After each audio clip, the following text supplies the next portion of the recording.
Lakshmi Srinivasa jewelleries proprietors Duggi Srinivasarao, Duggi Abhinay, IT hub ఎదురుగా Yellandu cross road, Khammam.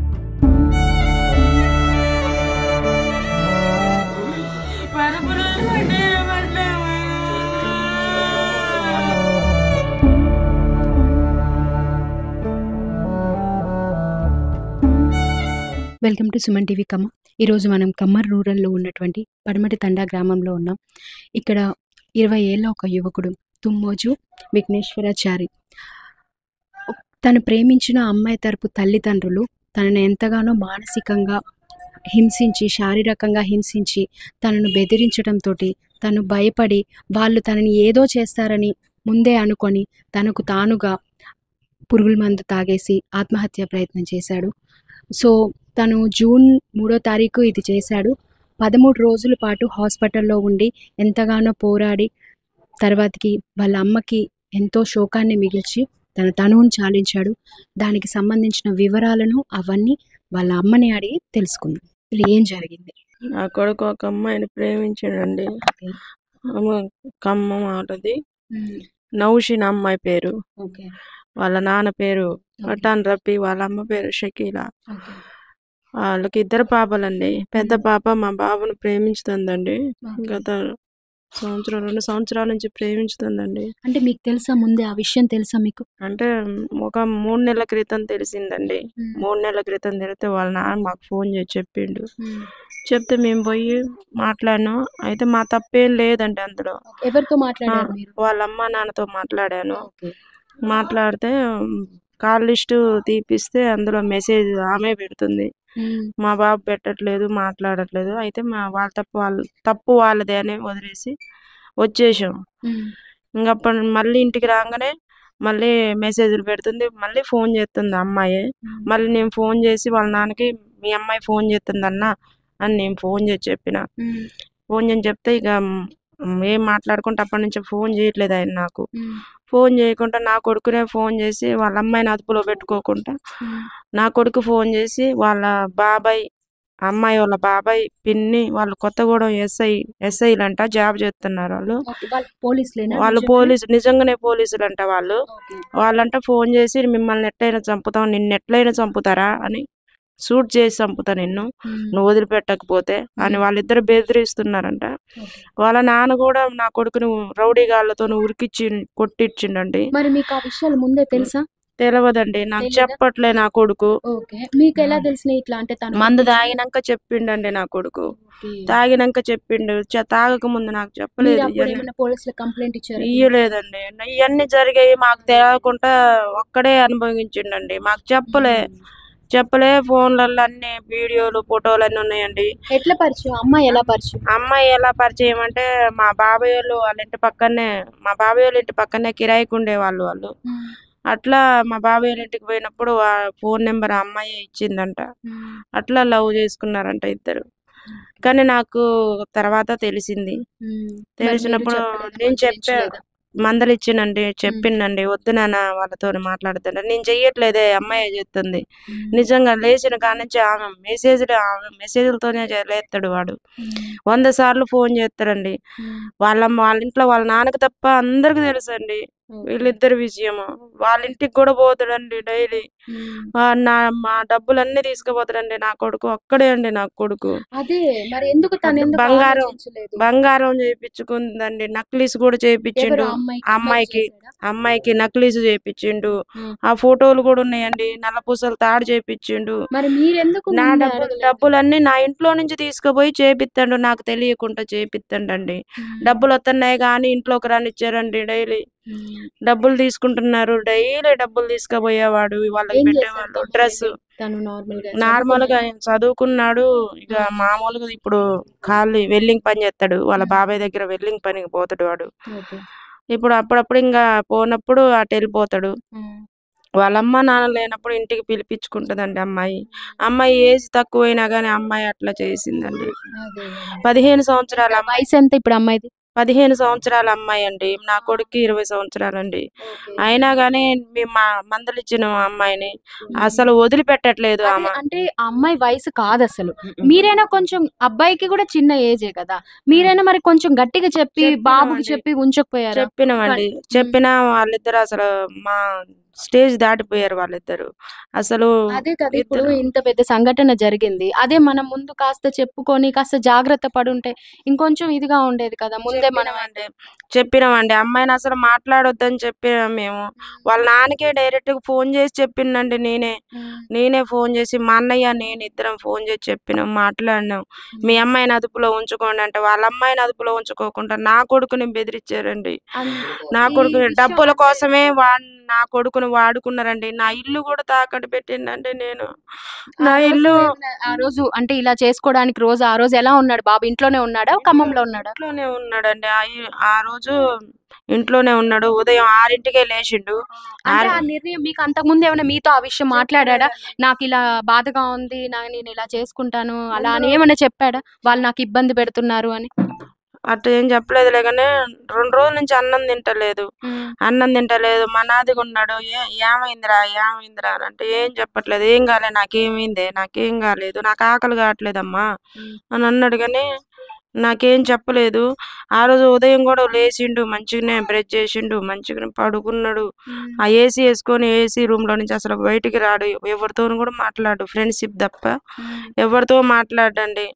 అన్నీ నాకు వాడు అమ్మాయికి సంబంధించినవి నాకసలు చెప్పడు. మాట్లాడు. బయటికెళ్ళిండు 11:30, 12 బయటికి పోయి మమ్మీ నేను ఫోనొచ్చిందండి వాడికి ఇంట్లో. ఆ రూమ్‌లో. మీరున్నారా ఆ టైంలో? ఇంట్లోనే ఉన్నారా? నేను ఇంట్లోనే ఉన్నా. ఎవరు ఫోనొచ్చింది. చేశారు? లాస్ట్ కాల్ ఎవరు చేశారు? రఫీ గాడు చేసిండు. రఫీ అంటే అమ్మాయోళ్ళ నాన్న.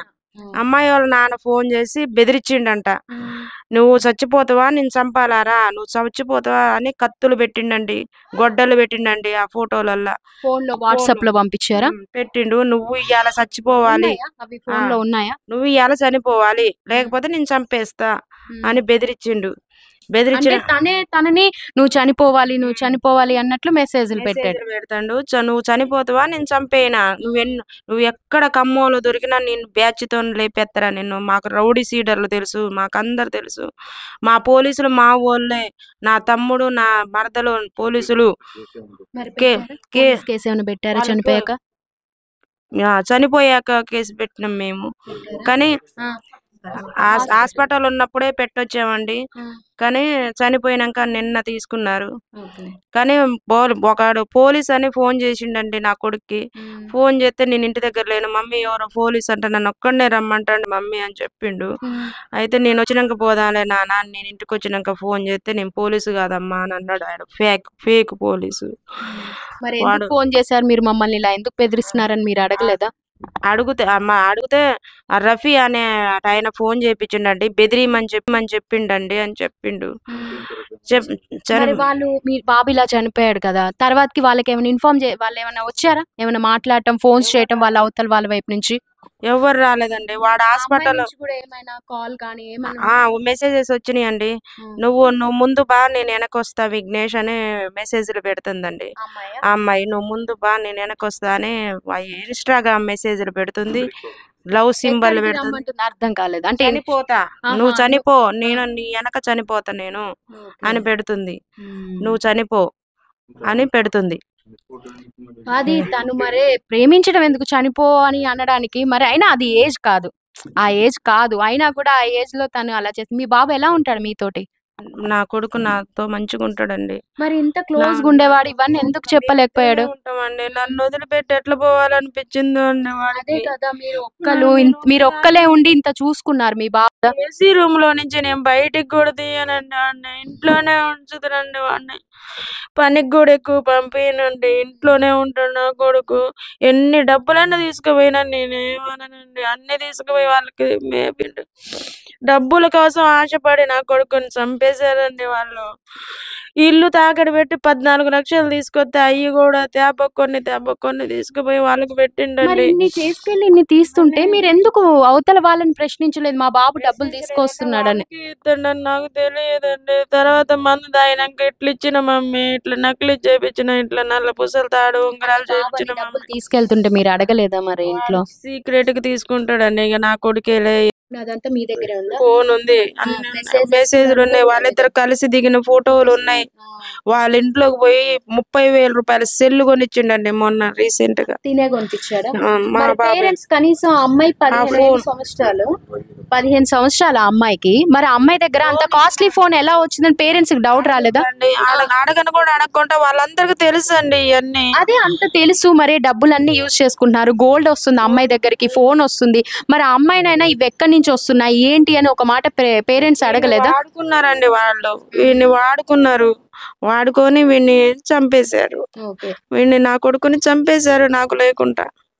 అదే ఇప్పుడు పరిస్థితి ఏంటి అసలు? నెక్స్ట్ బాబు ఇలా చేసుకున్నాడు, మీరు ఎలా ఏం చేద్దాం అనుకున్నారు? నేను ఎలా బతకాలి? నా కొడుకుని నాకు తెచ్చి ఇయ్యాలి వాళ్ళు.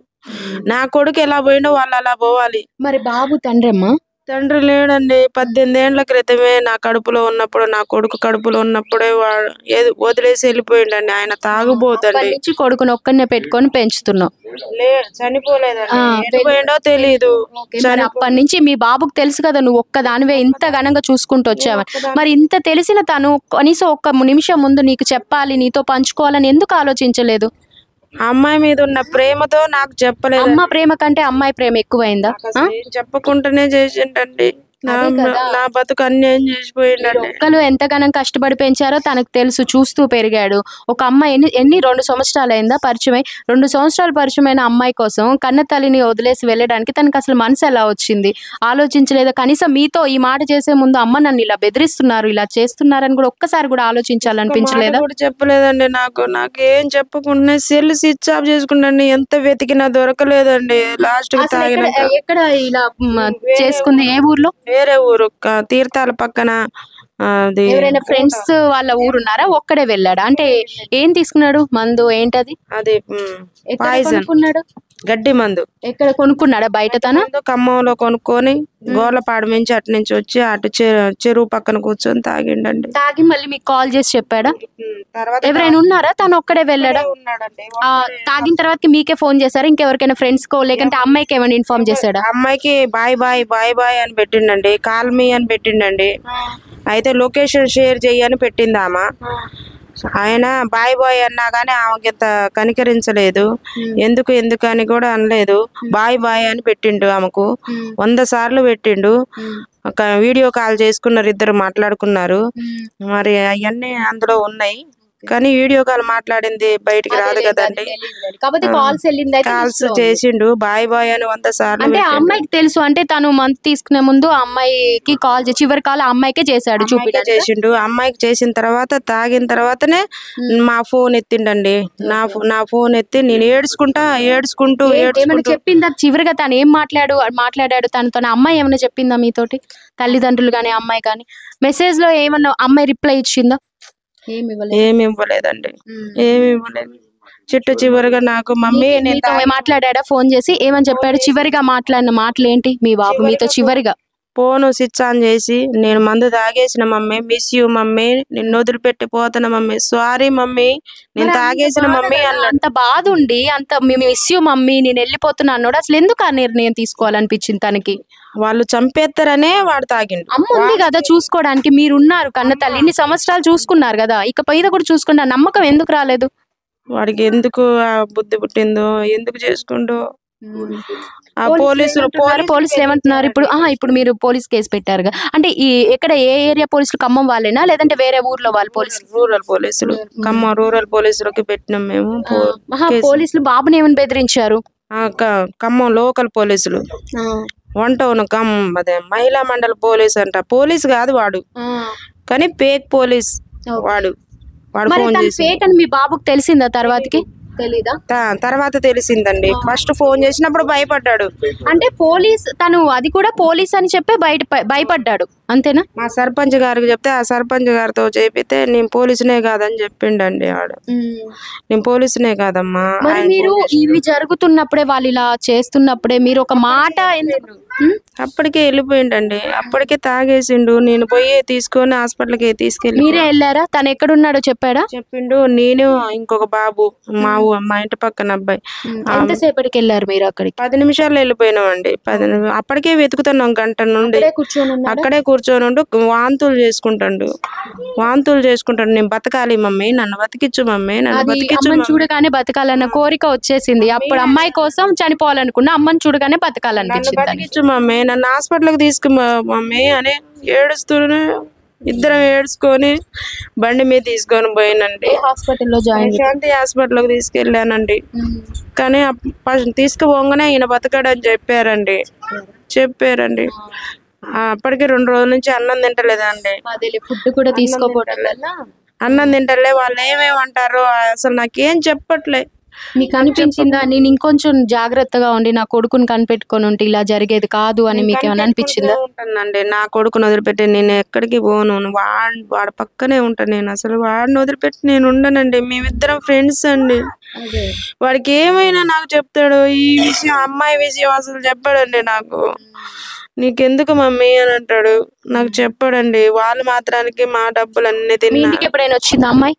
వినాయక చవితి రోజు ఇంటికి వచ్చిందండి. ఎందుకు తీసుకొచ్చినారు ఆ చవితి రోజు తీసుకురాకూడదు గారా మన ఇంటికి అని అంటే, నీ ఏం కాదులే మమ్మీ అనుకుంటా తీసుకొచ్చిండు. మళ్ళీ ఎమ్మటే తీసుకెళ్ళిండు. పోలీసుల ఎంక్వైరీ ఎలా జరుగుతుంది ప్రస్తుతం ఇప్పుడు దీని మీద? పోలీస్ కేసు పెట్టినాం కానీ ఇంత మట్టుకి అసలు అక్కడ నుంచి ఏ జవాబు రాలేదండి. యాక్షన్ తీసుకోవడం స్టార్ట్ చేశారా? చేయలేదండి, ఇంకా యాక్షన్ గట్ట ఏం తీసుకోలేదు. ఇంకా ఎంక్వైరీ ఏమైనా చేశారా? పోనీ ఎంక్వైరీ అయినా చేస్తున్నారా? ఎంక్వైరీ కూడా చేయలేదండి. పోలీసు నుంచి మాకు ఏం రాలేదు సమాధానం. నా కొడుకు ఏం చెప్పలేదు ఇంతవరకు. ఇంత మట్టుకి ఏం చేయలేదండి. ఇంత మటుకి ఎలాంటి న్యాయం జరగాలనుకుంటున్నారు? నా కొడుకు నాకు కావాలి. నా కొడుకుని ఇట్లా చేసిన వాళ్ళు బతకొద్దు. నా కొడుకుని టార్చర్ పెట్టిన వాళ్ళు బతకొద్దండి. నాకేం లేకుండా చేశాను. నేను 10 లక్షలు హాస్పిటల్లో పెట్టుకున్నా. నాకున్న ఆస్తి కూడా తాకట్టు పెట్టుకున్నా. అదే నీకు ఒక్కగానో ఒక కొడుకే కదా, తనే నీ జీవితం అని, తనే నీ ప్రపంచం అని మొత్తం బతుకుతున్నానండి. ఇల్లు కూడా అమ్ముకొని మొన్న 10 లక్షలు పెట్టుకున్నానండి హాస్పిటల్లో. నాకు ఇల్లు కూడా లేదండి, నాకు తోడు కూడా లేదండి. నాకు ఎవరు పెడతారండి? ఇప్పుడు పరిస్థితి ఏందండి? ఏదైనా ఉంటేనే ఎవరైనా పెడతారు ఒక ముద్ద. నాకు కన్న పేగే లేనప్పుడు నన్ను ఎవరు చూద్దారండి? నాకు ఏ దిక్కు లేకుండా చేసిండు అతను. అయిన వాళ్ళు ఎవరైనా ఉన్నారా? నాకు అన్నయ్య ఉండు, చెల్లెలు ఉంది, కానీ ఎవరు పెడతారండి? ఎవరు బతుకులు వాళ్ళకి?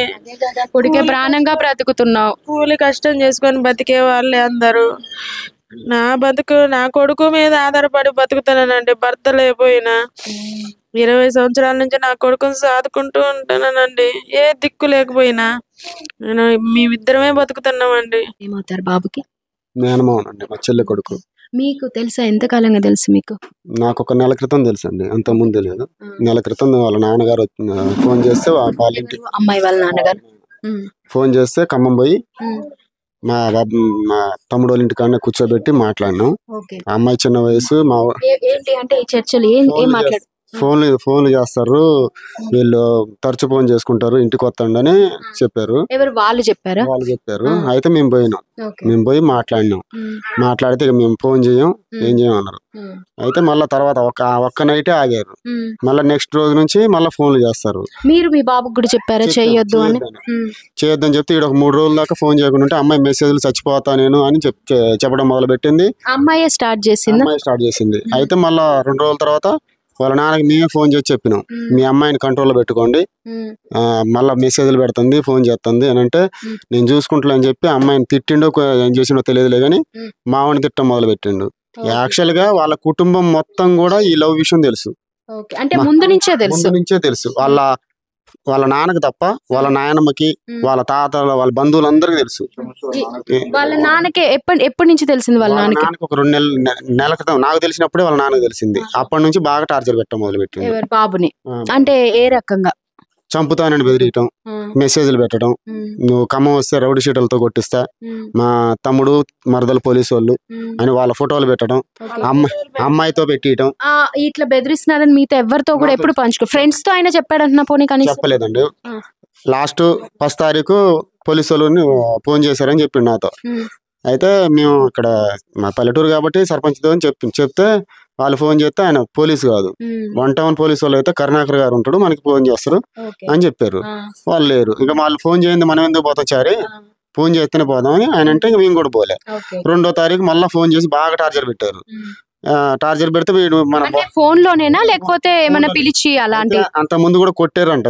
అంటే వీడు మందు తాగిన తర్వాత హాస్పిటల్ ఉన్నప్పుడు మాకు చెప్పిండు. అంటే ఎక్కడ? ఖమ్మంలోనా? ఖమ్మంలో కొట్టారంట. మీకు తెలియలేదా అంటే ఆ కొట్టినట్లు? తెలియలేదు, చెప్పలేదండి. నేనంటే కొంచెం భయపడతాడు, ఎక్కువ చెప్పండి నాకు చెప్పలేదు. హాస్పిటల్ అన్ని అడుగుతుంటే కొట్టారు మా అని చెప్పిండు. కొట్టారు. వాళ్ళ కుటుంబం అందరికి తెలుసు, వాళ్ళ ఫ్యామిలీ వాళ్ళందరికీ తెలుసు. నేను అందరికి ఇష్టమే. వాళ్ళ అమ్మ కూడా నన్ను దగ్గర కూర్చోబెట్టి మాట్లాడిద్ది అని మాట్లాడింది. చివరిగా హాస్పిటల్ పోలీసులు ఎవరు రాలేదు. హాస్పిటల్ చేర్పించినాక జడ్జి గారు వచ్చి ప్రశాంతి హాస్పిటల్ వాంగ్మూలం తీసుకున్నారు. ఏమని చెప్పాడు బాబు వాంగ్మూలంలో? అంటే వాంగ్మూలం ఏం చెప్పారు మాకు ఇవ్వలేదండి, అది వాళ్ళ దగ్గరే ఉంటదంట, పోలీసులకే ఇస్తాం కానీ మీకు చెప్పమని చెప్పారు. బాబు ఏం చెప్పాడు అనేది చెప్పాడా బాబు? అయితే వాళ్ళు నన్ను ఇప్పుడు మేము చెప్పింది ఇబ్బంది పెట్టారని చెప్పిన మా అన్నాడు. అయితే వాడు కూడా మన కాంటాక్ట్ వాడు ఏం చెప్పిండో కూడా తెలియదు. మాతోనైతే చెప్పిండు వాళ్ళు ఇబ్బంది పెడతారు, బాగా ఇబ్బంది పెడతారు. వాడు స్పృహలో లేనప్పుడు వాళ్ళ జడ్జి గారు వచ్చి మాట్లాడారండి. వాడు ఏం చెప్పిండో మాకు చూపించలేదండి, చెప్పలేదు మాకు. మమ్మల్ని లోపలికే రానిలేదా అంటే హాస్పిటల్లో ఉన్న రోజుల ఐసీయూలో మమ్మల్ని లోపలికే రానిలేదండి. ఏం చెప్పిండో మాకు తెలియదు అసలు. వాడు సోయిలో వాడు లేడు. వాడు ఏం చెప్పిండో మాకు తెలియదు. అయితే లాస్ట్ కి అయితే వాళ్ళ కుటుంబం మొత్తానికి తెలుసు అండి. వీడి దగ్గర ఉన్న డబ్బులు మొత్తం తీసుకురు. ఇప్పుడు ఆ డబ్బులన్నీ అయిపోయినాక టార్చర్ మొదలు పెట్టారు. వాళ్ళ నాన్నకి చెప్పారు. అది అంటే డబ్బులు ఎంత తీసుకుంటున్నారు ఒకవేళ అని మీకు అంచనా అంతగా ఉంది? వాడైతే బంగారం చేయించినని చెప్పిండండి. దానికి సంబంధించిన ఏమైనా ప్రూఫ్స్ ఉన్నాయా? చెప్పలేదు. అంటే ఎక్కడ చేయించాడు ఏంటి అని ఆ ఫోటోలు దిగినాయి చూపించిండు. రీసెంట్ గా 30,000 పెట్టి సెల్ కొనిచ్చిండంట. ఆ సెల్ ఫోటో కూడా దాంట్లో ఫోటోలు పెట్టుకుండు. ప్రూఫ్లు అంటే అలా కాదమ్మా, ఇప్పుడు బంగారం కొంటాడు షాప్ లోనే కదా తీసుకునేది, దానికి సంబంధించి ఏంటి అనేది మా దగ్గర ఏం లేవండి. అసలు వాడు ఎక్కడ పెట్టుకుంటా కూడా తెలియదు. ఆ సెల్ ఐడి కూడా మాకు తెలియట్లేదు. దాంట్లో ఇంకేమేమి ఉన్నాయి ఫోటోలు, పాస్వర్డ్ వాళ్ళ దాంట్లో అన్ని లాకులే ఉంటాయి కదా. ఆ ప్రస్తుతానికి అక్కడ వచ్చి 1 నిమిషంలో వెళ్ళిపోయే మెసేజ్లు పెట్టేది అమ్మాయి. పెట్టడం తీసేయడం, దాంట్లో 4-5 స్క్రీన్ షాట్లు కొట్టినవి ఉన్నాయి. ఎవరు తీసారు స్క్రీన్ షాట్స్? మావాడే తీసిండు. అవి కొట్టినప్పుడు ఏమంటే స్క్రీన్ షాట్ చేసిన 4 మెసేజ్లు మాత్రం ఉన్నాయి. మిగతా మొత్తం మా నాన్నోళ్ళు వస్తారు నేను చంపడానికి, మీ ఊరే వస్తారు ఆ రోజు. బాబు మందు తాగిన రోజా? అంటే అమ్మాయి ఇన్ఫర్మేషన్ ఇస్తే వస్తారు, నువ్వు ఎటన్నా వెళ్ళిపోవనాలండి. కానీ మా నాన్నోళ్ళు వస్తారు, నిన్ను కొట్టడానికి వస్తారు, నువ్వేం చేస్తావో తెలియదు. అమ్మాయి కూడా వాడుకుందండి. మా నాన్నోళ్ళు ఇంటికి వస్తారు, మీ ఇంటికి చాలా మంది వస్తారు, నువ్వు ఎట్లా వెళ్ళిపో అంటే బాగుంటది. మా నాన్నోళ్ళు నేను చంపడానికి వస్తారు. అసలు నిజంగానే వద్దాము అని ఇదిలో ఉన్నారా లేదంటే బెదిరించుడు కాడే ఆగారండి? అంతే. వాళ్ళు వద్దాం అనుకున్నాం. అయితే 2వ తారీఖు వాళ్ళ పోలీస్ కేసు పెట్టినని చెప్పారు. 3వ తారీఖు వీడు ఉదయం 1 గంటకి మందు తాగిండు. 3వ తారీఖు సాయంత్రం పోయి వాళ్ళు కంప్లైంట్ ఇచ్చారు. ఎవరు కంప్లైంట్ ఇచ్చింది? నాన్నోళ్ళు పోయి కేసు పెట్టారు 1 టౌన్ లో. మందు తాగిన తర్వాత మందు తాగిన తర్వాత వాళ్ళు కేసు పెట్టారు. ఎందుకంటే వాళ్ళంతా పెట్టారు కేసు పోక్సో కేసు కింద పెట్టారు. తాగిన తర్వాత వీడు చచ్చిపోతారని నేను బెదిరించిన. మావాడికి ఏదన్నా అయితే ఫోన్ చేశారు వాళ్ళకి ఇలా మందు తాగానే. నేను ఫోన్ చేసిన మావాడు తాగిన 1 గంటకి హాస్పిటల్ చేర్పించినాక మావాడికి ఏదైనా అయితే నీ సంగతి చెప్తాను అన్నాక తర్వాత వాడు పోయి 5 6 ఆడ కేసు పెట్టిండు. సాయంత్రం కేసు పెట్టారు. ఎఫ్ఐఆర్ కూడా అప్పుడే ఫైల్ అయింది. మీరు మళ్ళీ ఎప్పుడు కేసు పెట్టారు? మేము ఆ రోజు సాయంత్రం రూరల్ లో పోయి పెట్టినామండి. మీరేమని పెట్టారు? ఇట్లా బెదిరిస్తండి అని చెప్పి రూరల్ పోయి కేసు పెట్టినాం. వాళ్ళు కూడా ఏం యాక్షన్ తీసుకోలేదు. నిన్న కూడా వచ్చారు, పోయారు, పోస్ట్ మార్టం చేశారు, కానీ ఇప్పటిదాకా ఏ యాక్షన్ లేదు. పేదోళ్ళం కాబట్టి మమ్మల్ని ఎవరు లెక్క చేయరు. వాళ్ళకేమో గవర్నమెంట్ పోలీసులని వాళ్ళకి లెక్క చేస్తారు. మేము పేదోళ్ళం అని పట్టించుకోవట్లేదండి. వాళ్ళ బంధువులు పోలీసులు అండి, ఎస్ఐలంట, వాళ్ళ బాబాయ్ పిన్ని ఎస్ఐలని. మేము పేదోళ్ళం అని పోలీసులు కూడా వాళ్ళు ఒకటయ్యారండి. మమ్మల్ని పట్టించుకోవట్లేదు. ఎంక్వైరీకి కూడా రాలే కనీసం. రాలేదండి, ఎవరు రాలేదండి. హాస్పిటల్ ఉంటే రాలేదు, 13 రోజులు హాస్పిటల్ ఉన్నా రాలేదు ఎంక్వైరీకి కూడా పోలీసులు. ఇప్పుడు ఆమె పరిస్థితి ఏంటి మరి? ఇప్పుడు ఒక్క కొడుకు ఇలా చేశాడు, ఆమె నెక్స్ట్ పరిస్థితి ఏంటి అసలు? ఆమెకు ఆధారం ఏంటి? ఆయన మీదే ఆశలు పెట్టుకొని బ్రతుకుతుంది కదా. ఇల్లు కూడా 14 లక్షలకి హౌస్ లోన్ తీసుకుంది. నెల నెల 30,000 కట్టాలా. వాడు పని చేస్తే వెళ్తది కదా, వెళ్ళిద్దని తీసుకుంది. అవి కూడా కష్టంగానే ఉంది ఇప్పుడు. ఇప్పుడు ఆమె పరిస్థితి ఏంటి? ఒక్కతే అసలు ఏంటి ఆమెది? మాకు ఏం లేదండి, మేము రోజు పని చేసుకుంటూనే వెళ్ళిద్ది. అక్కడ 10 లక్షల దాకా హాస్పిటల్ అయినాయి, అవి బయట నుంచి అప్పు తెచ్చినాయి. చూస్తున్నారు కదండి, తెలిసి తెలియని ఏజ్లో విఘ్నేష్ చారి తీసుకున్న నిర్ణయం ఒక తల్లికి ఎంత కడుపు కోతను మిగిల్చిందో. తనకున్న ఒకే ఒక ఆధారం, తన మీదే కోటి ఆశలు పెట్టుకొని బ్రతుకుతున్న ఆ తల్లికి ఇప్పుడు ఏమీ లేదు, నాకు ఆసరా లేదు, నా కొడుకు లేదు, ఇప్పుడు నా పరిస్థితి ఏంటి, నేను ఎవరి కోసం బతకాలి అని ఆ తల్లి ఎంతగానో తల్లడిల్లిపోతుంది. సో ఈ బాబు మరణంతో ఇక్కడ ఈ గ్రామంలో కూడా చాలా విషాద ఛాయలు అంటుకున్నాయి.